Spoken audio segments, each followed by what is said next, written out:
आखिरी प्रश्न, मैं अपनी पत्नी के अतिरिक्त अन्य स्त्रियों में भी उत्सुक हो जाता हूं, लेकिन जब मेरी पत्नी दिखाती है तो मुझे बड़ी ईर्ष्या होती है, भयंकर अग्नि में मैं जलता हूं।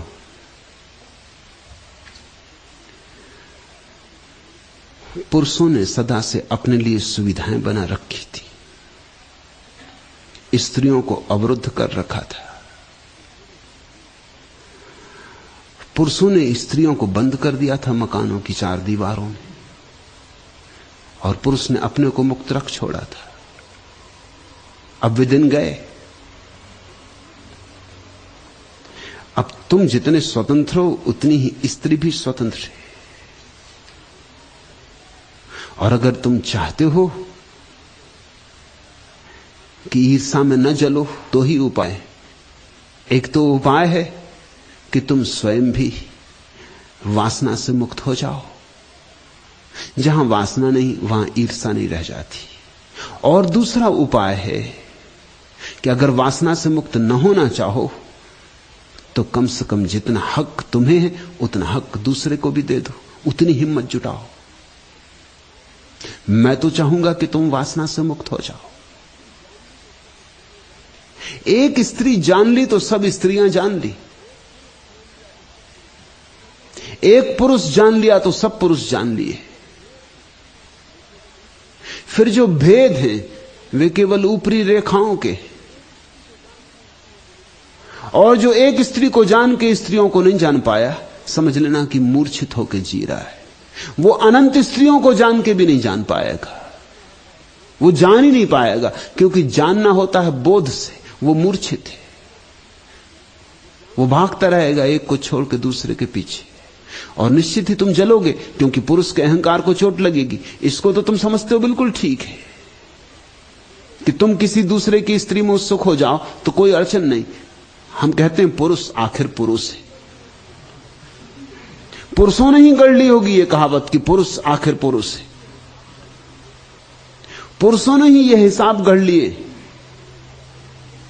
कि पुरुष एक से तृप्त नहीं होता, पुरुष को चाहिए, इसलिए एक से तृप्त हो जाती। ये पुरुषों की ही तरकीबें हैं। स्त्री को एक से तृप्त होना चाहिए, वो एक तुम हो। और तुम कैसे एक से तृप्त हो सकते हो? तुम तो पुरुष हो, पुरुष को तो सुविधा ज्यादा होनी चाहिए। मैंने सुना है मुल्ला नसरुद्दीन के पड़ोस में श्रीमान मल्होत्रा नए नए आके पड़ोसी हुए। उनकी पत्नी बहुत सुंदर है। मुल्ला ने अपनी पत्नी को चिढ़ाने के लिए एक दिन सुबह उठते से कहा कि सुनो,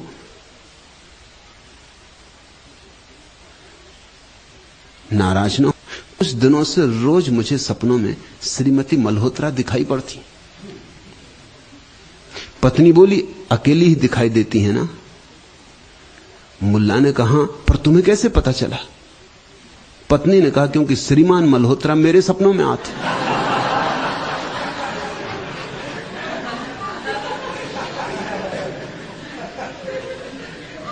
मुल्ला इससे बहुत दुखी था।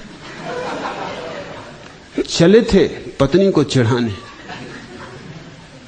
चिढ़ गए खुद। जितनी स्वतंत्रता तुम अपने लिए चाहते हो उतनी ही स्वतंत्रता तुम्हारी पत्नी की भी है। और अगर तुम पाते हो कि नहीं, सुख होना उचित नहीं है, तो फिर तुम्हारा दूसरी स्त्रियों में उत्सुक होना भी उचित नहीं।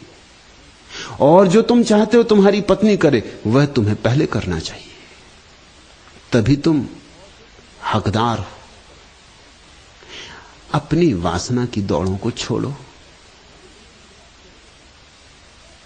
और मैं तुमसे ये बात कह देता हूं कि स्त्रियां निश्चिंत ही इतनी ज्यादा वासनाग्रस्त नहीं होती जितने पुरुष होते।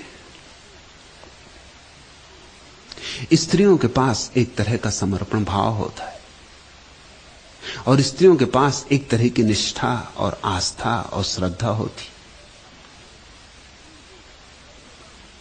पुरुष का प्रेम भी छिछला होता है, गहरा नहीं होता, ऊपर ऊपर होता है। पुरुष की जिंदगी में प्रेम ही सब कुछ नहीं होता, और भी बहुत चीजें होती, स्त्री के जीवन में बस सब कुछ प्रेम ही होता, और सब चीजें प्रेम के ही भीतर समाविष्ट होती। पुरुष के जीवन में और कई काम हैं जिनमें प्रेम भी एक काम है। स्त्री के जीवन में और कोई काम ही नहीं है, सारे काम ही प्रेम में ही समाविष्ट है। पुरुष उच्छृंखल है, पुरुष चंचल है। ये तुम छोटे छोटे बच्चों में भी देख लेना। छोटा लड़का हो, शांत बैठ ही नहीं सकता, पटकेगा, घड़ी खोलेगा, मक्खियां पकड़ने लगेगा, कुछ ना कुछ करेगा, खटर पटर। छोटी बच्ची है, वो शांत बैठी एक कोने में, हो सकता अपनी गुड़िया को छाती से लगाए। और तुम ख्याल रखना, स्त्रियों को पता चलना शुरू हो जाता है गर्भ में भी कि लड़का है कि लड़की। अगर जरा संवेदनशील स्त्री हो, उसे पता चलना शुरू हो जाता है, क्योंकि लड़का वही उपद्रव शुरू कर देता, कहीं टांग मारेगा, कहीं सिर हिलाएगा। लड़की शांत होती।